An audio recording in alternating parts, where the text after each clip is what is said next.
Τι θα σας πούμε σήμερα? Το πρώτο βιβλίο που διαβάσαμε μαζί. Αυτό το βιβλίο όντως έχει πολύ σημαντική αξία για μας, γιατί είναι όντως το πρώτο βιβλίο που διαβάσαμε μαζί. The Serpent and the Wings of Night, και για όποιον δεν το ξέρει, το Ερπετό και τα φτερά της νύχτας. Καλά, ας μην στο μεταξύ, να πω τώρα κάτι. Πόσο Πες. πιο ωραία είναι η ελληνική εκδοχή από την αγγλική. Δεν ξέρω αν είδες, σου έστειλε ένα TikTok. Όσο είχα κάτι στον υπολογιστή, άνοιξα το TikTok και μου έβγαλε μια κοπέλα που της δείχνει ο άντρας της, το αγόρι της, ο φίλος της, δεν ξέρω τι είναι. Της δείχνει ε, emojis ή της δείχνει το εξώφυλλο με πίξελ και πρέπει να βρει το βιβλίο. Και ήταν αυτό το βιβλίο, τυχαία, και ήταν το ελληνικό εξώφυλλο στα αγγλικά. Ίδιο. Νομίζω, δεν ξέρω γιατί, αυτό το βιβλίο εμένα μου το έχει πάρει, το είχα βάλει σε μία λίστα γενεθλίων και το είχε διαλέξει μία φίλη μου και μου το είχε πάρει. Και τότε μάλλον στα αγγλικά ήταν αυτή η εκδοχή. Τέλος πάντων, δεν μας χαλάει. Όχι. Αλλά έπρεπε να πούμε ότι στα ελληνικά είναι πιο ωραίο το εξώφυλλο και γενικά όλο το design. Το δίνουμε αυτό, το Ε, δίνουμε. Λοιπόν, καταρχάς να πούμε ότι αυτό το βιβλίο είναι ένα βιβλίο φαντασίας, ναι, αλλά με τι χαρακτήρες μέσα? Εδώ δεν έχουμε fake εξωτικά, έχουμε Βαμπύρ, ανθρώπους και μάγους. ένα άλλο πολύ αγαπημένο είδος, τα βαμπύρ. Εγώ θα πω ότι αυτό το βιβλίο μου έβγαλε τρομερά vibes από Underworld. Δεν ξέρω αν έχεις δει την ταινία. Όχι, αλλά την ξέρω και ναι. Άμα τη δεις, θα καταλάβεις τι εννοώ. Είχε τρομερά vibes από αυτή την ταινία και μου άρεσε πάρα μα πάρα πολύ. Γενικά να πω ότι η Carissa Broadbent, γενικά μου αρέσει η γραφή της. Έχω Ναι. βάλει και μια άλλη της σειρά στο μάτι, που δεν την έχω πάρει ακόμα, αλλά θα την πάρω έτσι όλοι μαζί. Θα την κάνουμε και αυτή στην ανάγνωση. Έτσι. Και ένα πράγμα που μου άρεσε, πριν ξεκινήσουμε να λέμε για την πλοκή, ήταν η ηλικία των χαρακτήρων. Μετά από πολύ καιρό διαβάζουμε βιβλίο που οι χαρακτήρες είναι ενήλικες και δεν είναι έφηβοι. Ναι, επίσης είναι καλά γραμμένο γιατί η Οράγια είχε την εκπαίδευση εντός εισαγωγικών που είχε. Δεν σου κλωτσάει γιατί ένα παιδί 20 χρονών ξέρει όλα αυτά τα πράγματα. Είναι και 23 η ωράγια. Ναι, κάπου, Στο κάπου μεταξύ εκεί. είναι ωραίγια, Ναι, αλλά δεν μ' αρέσει να το λέω ρέγια, το ξέρεις, να το λέω ράγια. Δεν μ' αρέσει καθόλου το ρέγια. το σκεφτόμουν αυτό χτες και λέω δεν πρέπει, γιατί στη ελληνικά η μετάφραση την λέει μέσα ωραίγια. Το ωραίγια είναι πιο ωραίο, οπότε ωραίγια θα Συγγνώμη τη λίγο, λέμε. συγγνώμη λίγο. Εγώ θα πω το άλλο. Στο Woman Down είναι Saint. S-A-I-N-T. Ναι, Άγιος. ναι. Και σε σένα το έχει μεταφρασμένο Cent. Τι Cent, 50 Cent. Οπότε οράγια. Αυτό Τέλος. δεν είναι πιο ωραίο τώρα, γιατί είναι το Ναι. ωραίγια. Ωραίγια, ωραίγια. Αυτό το λέμε εδώ στο νησί. Δηλαδή, θα δείτε, οι μπαμπάδες. Εντάξει, αν είναι δυνατόν. Ναι, όχι. Λοιπόν, αν θέλω να σε ρωτήσω πραγματικά ποιος χαρακτήρας σου άρεσε περισσότερο σε αυτό το βιβλίο. Βλέπεις αναστενάζω από τώρα. Αυτό ήταν το βίντεο, δεν μπορούμε να αποφασίσουμε. Κοίταξε, η Οράγια είναι από τις αγαπημένες μου πρωταγωνίστριες και για την εξέλιξή της Το κορίτσι. και για το τέλος που έχουμε στο δεύτερο βιβλίο. Ο Ρέιν, απ' την άλλη, έχει κι αυτός πολύ βάθος σαν χαρακτήρας. Είναι πολύ στοργικός και αντίστοιχα δεν μπορείς να τον βάλεις πιο κάτω. Μετά έχεις τον Βίνσεντ. Εδώ ήθελα να καταλήξω εγώ. Αλλά εμένα μου αρέσει και η Μις. Νομίζω όταν το διαβάζαμε, δεν ξέρω από τα σχόλια που κάναμε εκείνη την ώρα ταυτόχρονα, ότι η Μης ήταν, σ' άρεσε πιο πολύ. Ήταν έτσι σαν Ναι, να δηλαδή δεν αντιληφθεί. την είδα αρκετά γιατί, οκ, η Μις είναι ένας χαρακτήρας που φαίνεται παίρνει τα ενία στο τρίτο βιβλίο και μετά και Αυτό. είναι το δικό της POV, Μμμ. αλλά μου τραβούσε πάρα πολύ το ενδιαφέρον από τα λίγα κομμάτια που είχε. Λοιπόν, εμένα σε αυτή τη σειρά, σε αυτή τη τριλογία, ο χαρακτήρας που θα ήθελα ένα βιβλίο έξτρα ήταν ο Daddy Vincent. Δηλαδή είχε τόσο ίντριγκα το backstory του, ήταν τόσο καλογραμμένος. Γενικά όλοι οι χαρακτήρες ήταν καλογραμμένοι σε αυτό το βιβλίο. Ναι. Αλλά ο Βίνσεντ ήταν από τους πιο καλογραμμένους. Δηλαδή είναι ένας χαρακτήρας που συγγνώμη, ενώ αυτό που κάνει δεν είναι καλά, δεν κάνει καλές Όχι. πράξεις, δεν μπορείς να τον αντιπαθήσεις γιατί καταλαβαίνεις το λόγο για τον οποίο τα κάνει. Εγώ επιμένω, το οποίο είναι δικιά μου θεωρία, δεν λέγεται πουθενά, αλλά εμένα τα interlude και στο πρώτο και στο δεύτερο βιβλίο είναι ο Vincent. Αφηγείται από όπου αφηγείται. Είναι αυτός, τελεία. Αυτό δεν το είχα σκεφτεί, αλλά τώρα που το ανέφερες, να πούμε ότι τα interlude και στο πρώτο βιβλίο που είναι της Σοράγιας τα interludes, Ναι. είναι ό,τι καλύτερο. Είναι βέβαια το παρελθόν, αν θυμάμαι καλά. Ναι, Σου δίνει ναι, σκηνές ναι. από το παρελθόν της, ναι. Εκεί αλλάζει όμως τελείως η γραφή. Δηλαδή πας κάτι σε πολύ πιο ποιητικό, πολύ πιο... Γι' αυτό μου έρχεται λίγο ο Vincent να τα αφηγείται. Γενικά, σου λέω, ο Βίνσεντ εμένα ήταν ο αγαπημένος μου χαρακτήρας από εδώ, από αυτή τη σειρά. Η Οράγια είναι φοβερή πρωταγωνίστρια. Δεν είναι Μέρι Σου. Έχει το δυναμισμό της. Και να μην ξεχνάμε ότι το βιβλίο ξεκινάει με αυτήν να σφάζει βαμπύρ, έτσι. Ναι. Σαν άνθρωπος. Σαν άνθρωπος. Πολύ σημαντικό να το τονίσουμε. Και η Καρίσα έχει κάνει και κάτι το οποίο λίγοι πετυχαίνουν να το κάνουν καλά. Σε βάζει σε έναν κόσμο που δεν έχεις ιδέα, σου περιγράφει το περιβάλλον πολύ ήπια, χωρίς να σε μπουκώνει στην πληροφορία. Και το λέμε αυτό αφού έχουμε διαβάσει το Hunger Games και υποφέραμε. Δεν μας κούρασε καθόλου το world building εδώ. Όχι. Μικρό world building στο πρώτο βιβλίο, είναι πιο τοπικό. Εμ, Είναι το κάστρο, η πόλη και μετά είναι το άλλο το κάστρο που πάνε για το... για τους αγώνες. Ναι, Εμ, Γενικά, ενώ παρόλο που το έχω δει σε πολλά βιβλία που έχουν βαμπύρ μέσα, ο κόσμος είναι ένα μίξ, δηλαδή δεν είναι αυτό το μεσαιωνικό που βλέπεις στη φαντασία. Είναι ένα μίξ μοντέρνου με ναι, λίγο πιο gothic στοιχείο. Και συμφωνώ πάρα πολύ σε αυτό που λες, ότι το world building εδώ δεν ήταν κουραστικό. Και νομίζω ότι η περισσότερη κοσμοπλασία κινούταν γύρω από τις δυνάμεις και τη μαγεία των χαρακτήρων. Και όχι τόσο ναι. στο περιβάλλον, το οποίο ήταν αυτό που δεν σε κούρασε. Και το παρελθόν των χαρακτήρων, δηλαδή κρύβονται πολλές απαντήσεις και στο παρελθόν της Οράγια και στο παρελθόν του Βίνσεντ και στο παρελθόν του Ρέιν. Το παρελθόν είναι το κλειδί σε αυτό το βιβλίο. Εμένα μου αρέσουν αυτά τα βιβλία με τα flashbacks Ναι. και το παρελθόν. Νομίζω ότι σε κάνει και δένεσαι με τους χαρακτήρες. Ναι, και σου αιτιολογεί και λίγο το γιατί. Δηλαδή, γιατί η Οράγια, εφόσον είχε σαν προστάτη το Βίνσεντ, ήτανε σαν πατέρας της. Δεν ξέρω. Γιατί σκότωνε βαμπύρ, ενώ ο ίδιος ήταν βαμπύρ. Όλο αυτό σου βγαίνει και η εκπαίδευσή της. Σου γεννούνται ερωτήματα. Εγώ νομίζω ότι και μόνο που ανοίγει με την ωρά για να σκοτώνει βαμπύρ και μετά σου βάζει και αυτή τη σκηνή με το πώς τη βρήκε ο Βίνσεντ μικρή, κατευθείαν σε κάνει, λες, θέλω να το διαβάσω όλο το βιβλίο σήμερα. Ναι. Όλες τις 600 σελίδες, πόσες είναι, θέλω να τις διαβάσω τώρα.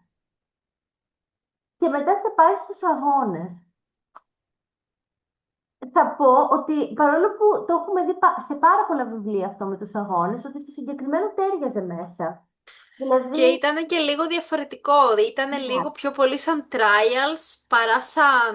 σαν δοκιμασίες και Ναι, δεν ξέρω, τώρα το Hunger Games μου είναι πολύ πρόσφατο μες στο κεφάλι μου και δεν μου έχει φύγει ακόμα το τραύμα. Οπότε προσπαθώ να μην τα ναι, μπερδεύω το ένα με το άλλο, γιατί ναι. δεν έχουν καμία σχέση οι αγώνες εδώ με τους αγώνες στο Hunger Games. Επίσης να πω ότι, να το πάρουμε λίγο με τη σειρά, στους αγώνες γνωρίζει τον Rain. Ναι, βέβαια δεν καταλαβαίνει ότι τον γνωρίζει. Την πρώτη μέρα που μπαίνουν... μία παρένθεση. Ε, είναι ένας κόσμος όπου τα βαμπύρ είναι στην κορυφή της αλυσίδας Ναι, και οι άνθρωποι είναι από κάτω. Δεν είναι δηλαδή ένας ανθρωποκρατούμενος κόσμος ήταν ζώνη όπου ρίσκου. κυνηγάνε τα βαμπύρ. Τα βαμπύρ είναι κορυφή. Οπότε τα βαμπύρ είχαν ανθρώπους σαν σκλάβους για να τρέφονται. Ναι, Και την πρώτη μέρα που μπαίνουν εκεί στο κάστρο που γινόντουσαν οι αγώνες που ήταν προς τιμήν της Νίξια που ήταν η θεά τους, η θεά θεά. των βαμπύρ, γίνεται ένα μακελιό, σκοτώνεται και ένας άνθρωπος που γνώριζε η Οράγια, πάει να πάει πίσω σε αυτήν και την αρπάζει ο Ρέιν και της λέει «Είναι νεκρή, μην πας, λυπάμαι» και τον σφάζει στο γόνατο. Γεια σας, καλησπέρα, γνωριστήκαμε. Πολύ ωραία γνωριμία. Ερωτεύεσαι. Και η Οράγια με τα πολλά βρίσκει ένα καταφύγιο μακριά από τους άλλους, στο θερμοκήπιο, για να είναι προστατευμένη τη μέρα. Γιατί τα βαμπύρ, ήλιος, όχι. Έχεις αυτά σαν δεδομένα στην αρχή. Αυτή η σκηνή που πέθανε αυτός ο άνθρωπος που λες, δεν θέλω να πω Ναι, το ναι, ναι. πιθανό spoil, αλλά ήταν πολύ συγκινητική. Δηλαδή, Ήτανε βλέπεις και ένιωσες. το λέω αυτό γιατί δεν περιμένει οι συγκεκριμένοι συγγραφέας να γίνει κάτι συγκινητικό ανάμεσα στους βασικούς χαρακτήρες. Δηλαδή, σου βάζει μια σκηνή με έναν χαρακτήρα που τον βλέπουμε μόνο στα πρώτα κεφάλαια και νομίζω ήταν μόνο δύο τα κεφάλαια. Και τον έχεις δει τύπου σε 10 σελίδες το πολύ. Το πολύ. Και σου βγάζει τόσο συναίσθημα την ώρα που αυτός ο Ναι, χαρακτήρας έφυγε. Σε σημείο που λες, γιατί δεν ήταν λίγο παραπάνω. ναι. Πάμε στους αγώνες. Πάμε εκεί που βλέπουμε για τα καλά των Ρέιν. Καταρχάς, να πω ότι τι ωραίο χρώμα μαλλιών ήταν αυτό. Πού είδες και ένα Είναι... τέτοιο ωραίο book boyfriend να έχει cherry red hair με μαύρο φωτάκι, νομίζω. Πού το... Εγώ θα πω ότι όσο το διαβάζαμε ένα κεφάλαιο την ημέρα. Τη στιγμή που είπε ότι έχει κόκκινα μαλλιά ήταν η στιγμή που χάσαμε την Άννα Μαρία. Ναι, ναι. Παιδιά, εγώ έχω μια αδυναμία στους ξανθούς και στους πικρομάλιδες η ξανθή λίγο περισσότερο. Και δεν μπορώ να βλέπω συνέχεια αυτό το ξυλός μελαχρινός. Εντάξει, ωραία, ωραία είναι και η μελαχρινή, δεν λέμε, αλλά θέλουμε λίγο και τις άλλες. Είπε ο ξανθός είναι πάντα κακός. Ή ο κοκκινομάλης. Γιατί? Μου άρεσε ο Ρέιν γιατί ήταν διαφορετικός και γενικά και σαν χαρακτήρας ήταν διαφορετικός Ναι. από άλλα book boyfriends. Δεν είχε αυτό το υπερπροστατευτικό, το ασφικτικό. Και Και λίγο δεν τέριαζε και στο κομμάτι των υπόλοιπων βαμπύρ. Ήταν τελείως διαφορετικός και μέσα σε αυτό το κομμάτι. θα κάνω spoil τώρα όλο το δεύτερο βιβλίο. Ναι, όχι. Μας δίνει λίγο πιο εμβάθυνση στο χαρακτήρα του Ρέιν, Ναι. αλλά μου άρεσε γιατί ήταν ένα ζευγάρι πριν γίνουν. Ζευγάρι. Ναι, πριν γίνουν ζευγάρι, ήταν μια ομάδα, να το πούμε έτσι, στην οποία ήταν ίση. Δηλαδή, δεν πάθαινε κάτι συνέχεια αυτή και αυτό έπρεπε να τρέχει από πίσω τη και να τη σώζει. Ή αν γινόταν αυτό σε μια σκηνή με εκείνη, μετά ακολουθούσε μια σκηνή που τη χρειαζόταν εκείνο. Και Ναι. αυτό δεν το βρίσκει. Δεν ξέρω, νομίζω ότι τα περισσότερα tropes τώρα στα πιο καινούργια βιβλία δεν το κάνουν τόσο συχνά αυτό. Ναι. Δηλαδή, αυτή η σχέση, αυτό το δίδυμο ήταν πολύ ανανεωτικό για μένα. Ωραία, εγώ θα πω για τη συνεργασία τους ότι είναι η Οράγια τραυματισμένη νομίζω αν θυμάμαι καλά στο θερμοκήπιο και πάει ο Ρέιν και της λέει ότι μπορώ να σε βοηθήσω, έλα να συνεργαστούμε μέχρι το τάδε trial γιατί χρειαζόντουσαν ένα άτομο. Και πάει να συνεργαστεί μαζί τους. Έχει πάθει σοκ με το γεγονός της αυτοσυγκράτησης και του Ρίς και της Μης που είναι φίλοι του σε όλη την περίοδο που κάνουν εξάσκηση. Γίνεται και ένα hint στη δύναμη της Οράγιας. Τον πέταξε από το παράθυρο. Το πέταξε από το παράθυρο. Τον μαχαίρωσε, τον πέταξε από το παράθυρο. Από τις πιο ωραίες στιγμές όμως, μου άρεσε πάρα πολύ. Δηλαδή, το διαβάζεις και λες, ναι, go girl. Ναι, και είναι και λίγο σε φάση αυτή ότι θα πετάξει έτσι. Δεν νομίζω να τον σκότωσα. Καλά θα είναι, μωρέ. Γενικά, παιδιά, η ωράγια του πρώτου βιβλίου ήταν όλα τα λεφτά. Η Ήταν... ωράγια του πρώτου Α, βιβλίου. ναι.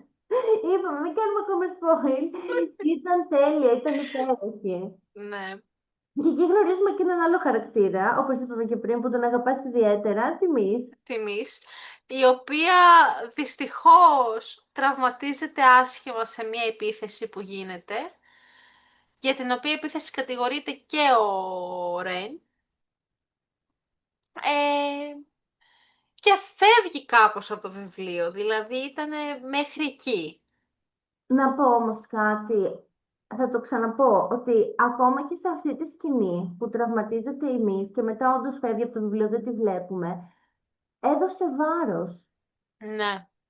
Παρόλο που εμείς, όπως είπαμε και πριν, σε αυτό το βιβλίο είναι ένας χαρακτήρας ο οποίος είναι δευτερεύον χαρακτήρας. Δεν έχει Και παρόλο που είναι δευτερεύον, έχεις πολλά ερωτήματα για εκείνη, γιατί είναι ένα βαμπύρ με κάποιες δυνάμεις που δεν έπρεπε να έχει ένα βαμπύρ. ένα βαμπύρ.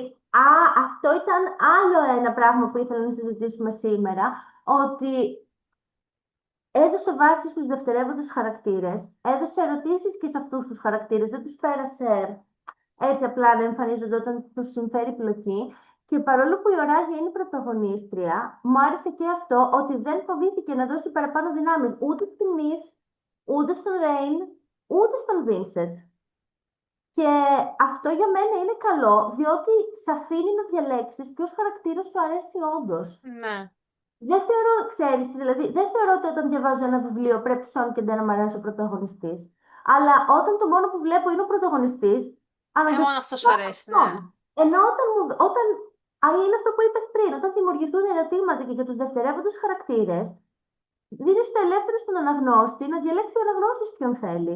Ναι. Ποιον θέλει σαν Δεν αγαπημένο. ξέρω βέβαια στη συγκεκριμένη σειρά εάν όταν την έγραφε είχε ήδη σκεφτεί το τρίτο βιβλίο και μήπως έδωσε και παραπάνω γι' αυτό, ή αν επειδή είδε ότι στο πρώτο και στο δεύτερο βιβλίο της βγήκε σαν χαρακτήρας, μετά πήγε στο τρίτο. Και αν δεν το είχε σκεφτεί ακόμα καλύτερα πάντως, γιατί Ναι, τι φαίνεται, να σου πω κάτι, δεν μου αρέσει καθόλου, με εκνευρίζει αφάνταστα όταν διαβάζω ένα βιβλίο και μου έχεις μέσα ένα σωρό χαρακτήρες και τους και εμφανίζεις, χάνονται. ναι, και τους εμφανίζεις μόνο όταν θες να βάλεις ένα κερασάκι πάνω στην τούρτα. Δηλαδή, άμα είναι έτσι, γράφει το εξ αρχής σαν να είναι ένας ο πρωταγωνιστής ή το Ναι. πρωταγωνιστικό ζευγάρι. Μην μου βάζεις και όλο το γύρω-γύρω και μετά το πετάς και το εξαφανίζεις, γιατί είναι σπαστικό, δεν ξέρω, εμένα με εκνευρίζει αυτό το πράγμα. Η Καρίστα δεν το κάνει αυτό. Η Καρίστα σου κινείται Όχι. και για τους πρωταγωνιστές της και για την Μης και σου λέω, ας πούμε ακόμα και για το Vincent έχει ενδιαφέρον. Ακόμα και για το, πώς τον λέγανε τον άλλον με το τσιγάρο. Το ξεχνάω. Αχ, τον... Δεν Δεν, ήταν ο Σάιμον. ούτε ο Σέπτιμους, γιατί εμένα τώρα αυτό μου Ο έρχεται. Σέπτιμους παίζει να ήτανε. Ε,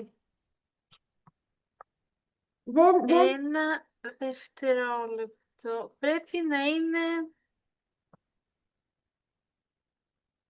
Δεν είναι στα τελευταία κεφάλαια σίγουρα ο αυτός. Σέπτιμους είναι. Δεν το Ο Σέπτιμος, ναι. ξέρω. Θυμάμαι ότι ήταν από Σίγμα. Ακόμα και για αυτόν τον βλέπεις σε ένα κεφάλαιο λίγο στην αρχή όταν πάει ο Ράγιος στους αγώνες και σε ένα κεφάλαιο προς το τέλος.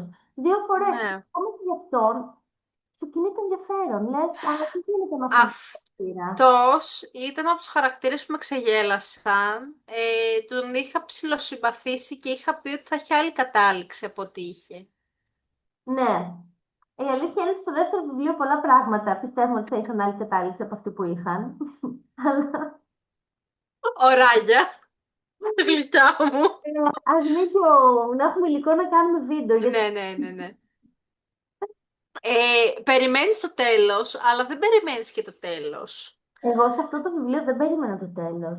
Ήξερα ότι θα κέρδιζε εκείνη, γιατί και είναι η πρωταγωνίστρια, είναι ένα βιβλίο πάνω σε αυτή. Αλλά τα twists που πήρε και όλα αυτά που γίνανε και όλες οι αποκαλύψεις που γίνανε, Εμ, μα ήξερα από όταν διάβασα το βιβλίο αυτό εξ αρχής ότι στη σκηνή, δεν ξέρω αν τη θυμάσαι, που πάει σε μία εκκλησία, ναός. ναι, που ήταν ο άλλος ο πορνόγερος, Ναι, και του έδωσε να πει αίμα. το αίμα της για να βοηθήσει τον Ρέιν που τη χρειαζότανε. Εκεί Στην κατάλαβα, ουσία, εκεί είχε τραυματιστεί η Μις, ο Ρέιν ήθελε να τη βγάλει από τους αγώνες, δεν το δεχόντουσαν και πήγε η Οράγια και είπε στο αφεντικό, ας πούμε, που ήταν κάτι σαν ιερέας, ας ναι, τον θέσουμε, ότι πιες το αίμα μου, αλλά θα αφήσεις τη Μις να φύγει. φύγει. Εκεί σε αυτό το σημείο λίγο κατάλαβα ότι η Ωράγια δεν υπάρχει περίπτωση να είναι απλός άνθρωπος. Ε, Ε, ήταν έλεγα 2-3 φορές μέσα στο βιβλίο ότι ρε εσύ κάτι παίζει με το Βίνσεντ.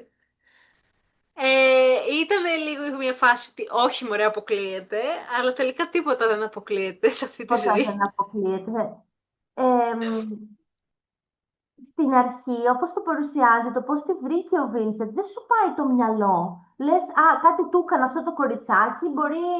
Εγώ κιόλας επηρεασμένη από το Underworld θα το πω, πίστευα ότι ίσως έμοιαζε με καμιά παλιά του γυναίκα, του Βίνσεντ. Στην αρχή αυτό, όταν διάβασα το πρώτο κεφάλαιο, εκεί πήγε το μυαλό μου και γι' αυτό την πήρε. Δεν είπα δηλαδή εξ αρχής ότι, α, ναι, είναι βαμπύρ. Αλλά σε αυτό το σημείο, εκεί που πάει σε αυτόν τον ναό με τον ιερέα μέσα και όλα αυτά, καταλαβαίνεις και λες εδώ πέρα κάτι γίνεται. Κάτι Ναι. γίνεται. Ας πούμε για την σχέση του Ρέιν και της Σοράγια, πώς αναπτύσσεται όλο αυτό. Αναπτύσσεται πάρα πολύ ωραία. Έχουν μεταξύ τους, δεν είχαν ποτέ έχθρα. Η Οράγια απλά ήταν λίγο επιφυλακτική μαζί του γιατί είναι βαμπύρ και μπορεί να της έπινε το αίμα και Όπως δεν και καταλάβαινε. με Ναι, τους αγώνες που ήταν. και δεν καταλάβαινε και απόλυτα γιατί την επέλεξε για βοήθεια, γιατί σου λέει αυτός δεν χρειάζεται εμένα, γιατί είχε ήδη δείξει ο Ρέιν ότι είχε μία από τις δυνάμεις το Αστέρις, που στην ουσία φάνησε τα πάντα μπροστά του, που το έχουν τα πάρα πολύ δυνατά βαμπύρ. Εκεί όμως, όταν φτάνεις πλέον στο τέλος και καταλαβαίνεις γιατί τη διάλεξε ο Ρέιν, Ναι. ήταν λίγο πισόπλατο, ήταν λίγο κακό. Ε, δεν θύμωσα ποτέ με τον Ρέιν. Περίμενε, θα σε Ναι, διακόψω τώρα, γιατί θέλω να πω το πώς αναπτύχθηκε η σχέση. Το ναι, οποίο εμένα μου άρεσε, γιατί στην αρχή δεν έλαβα τόσο... Σίγουρα υπήρχε το banter, αλλά δεν ήταν...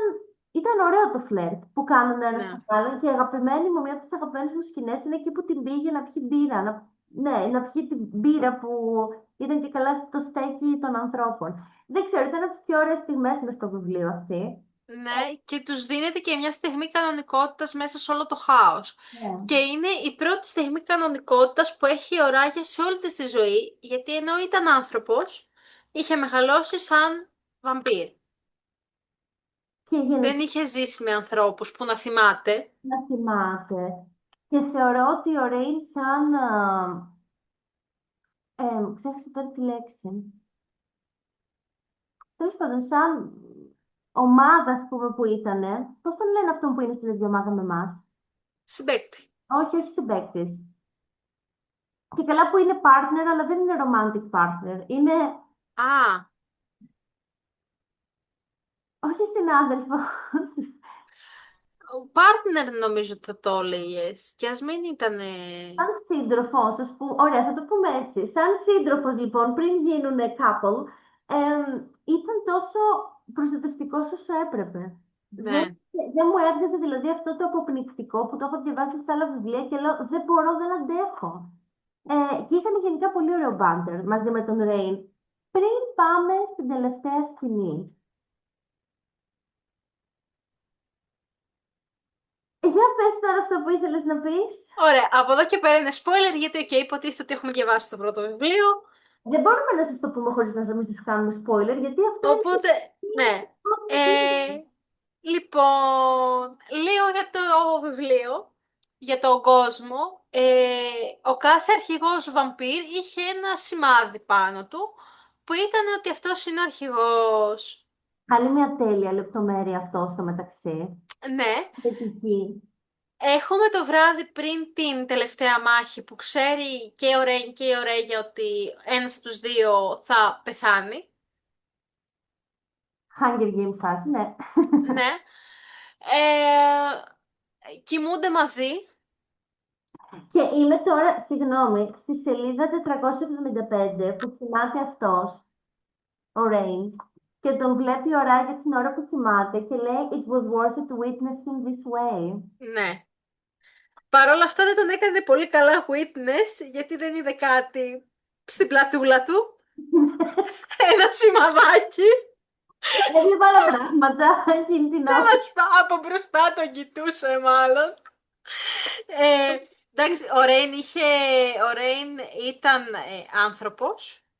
Τον είχε αλλάξει ο Νικολάη, νομίζω, ένα πολύ αδυσόπιτο βαμπύρ, το οποίο του είχε πάρει τη θέση μετά ο Βίνσεντ, τον είχε σκοτώσει ο Βίνσεντ. Πιο πολλά για το παρελθόν βλέπουμε στο δεύτερο βιβλίο. Ναι, ας μην σας κάνουμε spoil από τώρα. Ναι. Αλλά γενικά ο Ρέιν έχει πολύ Πολύ βαθύ παρελθόν, ναι. story. Είναι Οπότε, όταν γίνονται όλα αυτά και γίνεται ο εκθρονισμός του Νίκολαη, ο Βίνσεντ βγαίνει αρχηγός σαν συνέχεια του Νικολάη. Ε, η Οράγια σκοτώνει τον Ρέιν. Στην ουσία, εκείνος τον άφησε την ναι, άφησε να τον σκοτώσει και την προκάλεσε να τον σκοτώσει. τόση. Και η, Ζητάει η Οράγια η γλυκιά μου ζητάει από την Ίξια να τον φέρει πίσω. και τον φέρνει πίσω. Και μετά αυτός, Σκοτώνει τον Βίνσεντ. Και μετά η Οράγια βγάζει το σημάδι, διότι είναι η κόρη εξαίματος του Βίνσεντ. είναι διάδοχος του Βίνσεντ. Σε αυτό το σημείο δεν το περίμενα ποτέ ότι ο Ρέιν θα σκοτώσει τον Βίνσεντ. Ποτέ. Με χτύπησε σαν τούβλο. Είχε γίνει έξαλλη. Το υπογράφω αυτό, ήταν έξαλλη. Ήταν έξαλλη και είπε την Οράγια ότι γιατί τον έφερες πίσω, τον αλήτη. Μα όχι τον Daddy Vincent, εγώ ήθελα ίντριγκα, ήθελα λίγο backstory. Παρ' όλα αυτά, εάν δεν πέθανε ο Βίνσεντ, που το πήρε στο backstory του Βίνσεντ, στο δεύτερο Ναι, βιβλίο, το σου ήρθε πήρα. η τέτοια, εάν δεν πέθανε ο Βίνσεντ, δεν θα προχωρούσε το βιβλίο. Ήταν αναγκαίο.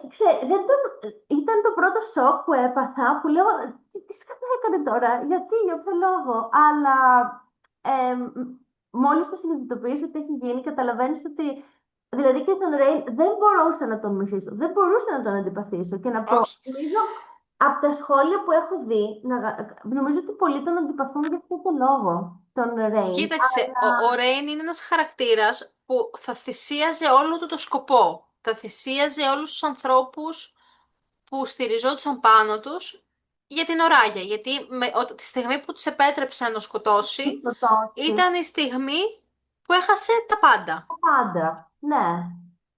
Και Και πρόδωσε πάρα πολλούς ανθρώπους. έχει χάσει ήδη πολλά ο Ρέιν. Δηλαδή, μετά στο δεύτερο βιβλίο που βλέπεις ακόμα περισσότερα γι' αυτόν, δεν ξέρω πώς μπορείς να τον αντιπαθήσεις. Και Γιατί αυτό δεν μπόρεσα να θυμώσω μαζί του. και ο Βίνσεντ δεν είναι ένας χαρακτήρας που ήταν καλός. Το είπα εξ αρχής, είναι ένας χαρακτήρας που κάνει κακά πράγματα, μονίμως και μέσα στο βιβλίο, ή ο τρόπος που μιλάει στην Οράγια, ή ότι δεν είπε στην Οράγια, ότι είναι κόρη του, έτσι, για να μην του πάρει τη θέση. Αλλά δεν Ναι. μπορείς να τον αντιπαθήσεις γιατί έχει αυτό το μυστήριο, έχει αυτή την ίντριγκα που τον Και κυνηγά. στην ουσία δεν της έλεγε ότι είναι η κόρη του, γιατί και ο ίδιος ο Βίνσεντ είχε δολοφονήσει όλη του την οικογένεια για να πάρει Το χρόνο. το θρόνο. Ταυτόχρονα όμως ήθελε να γίνει κορεάτιδα, πώς καταλεγόταν στα ελληνικά, για να είναι άξια του και να μην χρειάζεται συνέχεια προστασία. Ναι. Ήταν και αυτός διχασμένος. Δεν ήξερε τι... Όχι, ήταν το πιο. Δηλαδή, και με το που το τελειώσαμε αυτό, κατευθείαν ξεκινήσαμε το δεύτερο, διότι τι τέλος ήταν αυτό. Ναι, Θα βιαστήκαμε εμείς να ξεκινήσουμε το δεύτερο. Τέλος πάντων, θα τα πούμε κι αυτά. θα τα πούμε και αυτά. Στα ανέτρεψε όλα. Πάντως, δηλαδή, Mm. ήταν, νομίζω, αυτό το cliffhanger στο τέλος. Αυτή η ανατροπή είναι από τις πιο καλές ανατροπές που έχω διαβάσει σε βιβλίο. Και νομίζω ότι ήταν από τα καλύτερα βιβλία που διαβάσαμε το 25. Ναι, ήτανε. Μου το χάλασε, θυμάμαι στην αρχή, του είχα βάλει 4 αστέρια στο Goodreads. Μετά με εκνεύρισε τόσο πολύ το δεύτερο βιβλίο, Πήγες και το άλλαξες. που την πλήρωσε λίγο και το πρώτο. Κοίταξε, δεν έχεις άδικο. Δεν έχεις άδικο. Γενικά όμως η Καρίσα γράφει πάρα πολύ ωραία. Γράφει πάρα πολύ ωραίους χαρακτήρες. Δεν σου γράφει τόσο χαρακτήρες που είναι βασισμένοι σε tropes. Το κάνει δικό της. Οι σχέσεις της, όπως είπα και πριν, το κάνει το ζευγάρι να είναι ίσο. Δηλαδή δεν είναι ο ένας εξαρτημένος από τον άλλον. Έχουν και οι Ε, δύο σχέσεις τους εμένα το προσωπικότητα. μόνο κομμάτι που μου θύμισε κάτι ήταν εκεί πέρα με τον ιερέα. Μου θύμισε λίγο από το Twilight, την ομάδα, κατάλαβες, τον Elite που Ναι, πηγαίνουν αυτούς. Το μόνο αυτό, αλλά στο δικό μου μυαλό ήταν αυτό. Δεν είναι ότι παιδιά, εγώ θα σας πω, δηλαδή το πρώτο βιβλίο αξίζει σίγουρα να το διαβάσετε σαν διλογία. το δεύτερο διαβάστε τα τελευταία κεφάλαια. Ναι, στο δεύτερο περάστε τις πρώτες. Τέλος πάντων, θα πάμε. 500 σελίδες. Και εγώ μαζί με αυτό θα πω, πηγαίνετε να δείτε και το Underworld, γιατί η παρουσίαση είναι πολύ ακριβής. Εγώ δηλαδή αυτούς τους χαρακτήρες φανταζόμουν όσο τώρα διάβαζα το βιβλίο. Και τι άλλο, κάτι ακόμα. Δεν υπήρχε καμία ισορροπία που ήταν από τα κλασικά, δηλαδή το ότι οι άνθρωποι ήταν από κάτω, ότι υπήρχαν κάποιες ηθεότητες, μέχρι και η Νήξια ήταν αποκομμένη από τους υπόλοιπους θεούς. Είναι αυτό, δηλαδή, εμένα αυτό που μου αρέσει σε αυτήν τη συγγραφέα και θέλω να διαβάσω και μια άλλη τη σειρά που μου έχει κάνει έτσι λίγο περισσότερο κλικ. Το κάνει δικό της. Δηλαδή Ναι. είναι σίγουρα μια ιστορία που αν το διαβάσεις δεν θα πεις «Α, το έχω ξαναδεί αυτό. Το έχω Ναι. δει άλλες 5 φορές». Όχι, είναι δικό της. Και, δηλαδή και αυτός, γι' αυτό το λόγο αξίζει να του δώσεις μια ευκαιρία. Και όλα τα trials είναι μικρά, δηλαδή κάθε trial Ναι. ήταν ένα-δύο κεφάλαια. Και λοιπόν, περίμενε να σου πω τώρα, στο κεφάλαιο, κάτσε να βρω τη σελίδα, στο κεφάλαιο, το έχω εδώ πέρα, δώσ' μου, στο κεφάλαιο Α, 46. πόσο πανέμορφο είναι και μέσα το βιβλίο, έτσι. Σίγουρα. Στο κεφάλαιο 46 ήταν μία από τις πιο ωραίες δοκιμασίες που έχω διαβάσει. Το έχω γράψει και εδώ και λέω ότι αυτή η μάχη ήταν goosebumps worthy. Δηλαδή, Ήταν από τα τελευταία αυτό. ναι, ήταν από τα τελευταία κεφάλαια. Ήταν υπέροχο. Είχε μέσα πολύ καλές σκηνές και ίσως αυτός ήταν ο λόγος που με εκνεύρισε τόσο το δεύτερο βιβλίο.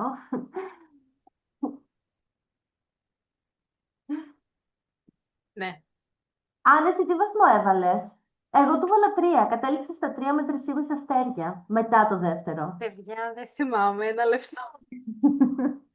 Πάρω τη βοήθεια του. Πρέπει να το έχω βάλει 4. 4. Θεωρητικά, αλλά για να μην λέω και ανακρίβειες, εγώ γενικά τα βάζω εύκολα τα αστέρια, τα μοιράζω λίγο. Όχι, του έχω βάλει 5, το έχω κεράσει. Το έχεις πάει σε άλλο level. Το έχω, δεν γύρισα μετά να το αφαιρέσω βαθμό γι' αυτό. Εγώ στην αρχή του είχα βάλει 4 και όταν διάβασα το δεύτερο είχα εκνευριστεί τόσο πολύ. Τώρα που έχει περάσει καιρός, νομίζω ότι θα το βάζα αντικειμενικά σε ένα 4. Ναι, είχε μέσα. Λοιπόν, να πω τώρα κάτι άλλο. Βρήκα και μια άλλη σελίδα, σελίδα 456, που λέει ο Ράγια I kissed him, kissed that smile. Γενικά, επίσης ήταν πάρα πολύ ωραία η σκηνή που τον άφησε να πιει το αίμα της και είναι με το μαχαίρι αυτή Ναι, έτσι. ναι, ναι, Είναι ναι. πάρα πολύ ωραία.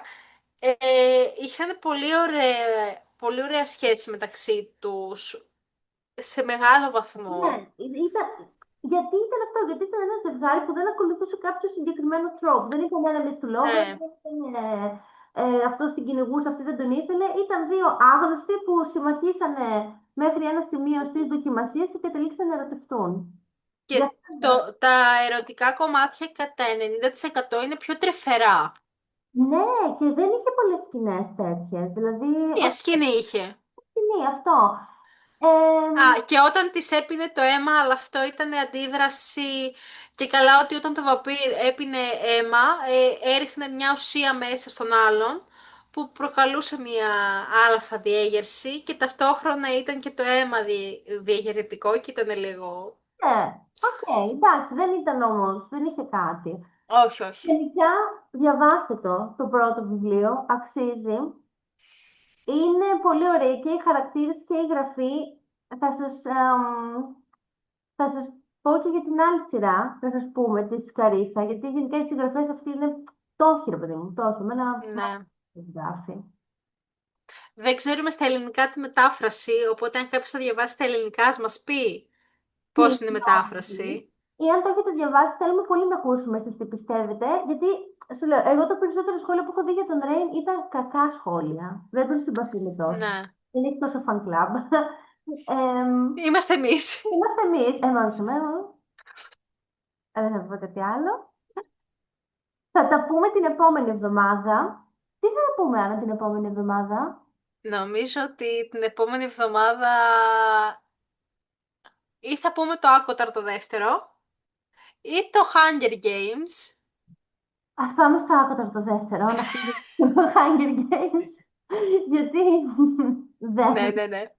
Ωραία, οπότε θα τα πούμε για το A Court of Mist and Fury. Να μείνετε συντονισμένοι. Bye! Bye!